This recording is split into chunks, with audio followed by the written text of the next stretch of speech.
నా పంచ ప్రాణాలకి ఏం జరిగినా నేను తట్టుకోలేను, సహించలేను, భరించలేను అంటూ ఎమోషనల్ అవ్వకుండా ఉండలేకపోయినా మానస నాగులపల్లి. మనందరికీ తెలిసిన విషయమే. ప్రెగ్నెన్సీ, డెలివరీ అన్నది ఎంతో సీక్రెట్గా ఉంచేవారు గత కాలపు వాళ్ళు. కానీ ఇప్పుడు కాలం వాళ్ళు సెలబ్రిటీస్ అందరూ సోషల్ మీడియాలో ప్రతిదీ కూడా అభిమానులతో షేర్ చేసుకుంటూ వస్తున్నారు. అయితే అవి షేర్ చేసుకోవడం వల్లనే ఆనందం ఎక్కువగా ఉంది అంటూ చెప్పుకుంటూ కూడా వస్తున్నారు. ఇకపోతే అవినాష్, అనుజ జీవితంలో కూడా అంతే జరుగుతుంది వచ్చేసింది. కానీ చివరికి వాళ్ళకి బాధ మాత్రమే మిగిలింది. కారణం ఏమైనా సరే సెలబ్రిటీసే బాధపడుతూ వస్తూ ఉంటున్నారు.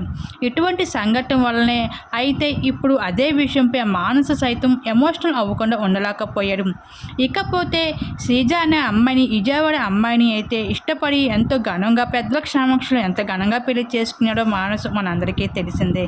ఇంకా పెళ్లి చేసుకుని ఏడాది కూడా తిరగకుండానే తన భార్య ప్రెగ్నెన్సీ విషయం అభిమానులతో గుడ్ న్యూస్ని అందించేశాడు. ఇంకా భార్య కోసం ఎటువంటి న్యూస్ని కూడా సోషల్ మీడియాలో అభిమానులతో షేర్ చేసుకోకుండా వస్తున్న మానసం ఇదే విషయాన్ని చెబుతూ, ఇటువంటిని పబ్లిసిటీ చేసుకోవడం నాకు ఏమాత్రం కూడా ఇష్టం ఉండదు. ఎందుకంటే వాళ్ళకి ఏమైనా జరిగితే నేను తట్టుకోలేను, భరించలేను. అందుకే నేను ఎటువంటి విషయం కూడా షేర్ చేసుకోను అంటూ ఎమోషనల్ అవుతూ వచ్చేసాడు మానస నాగులపల్లి.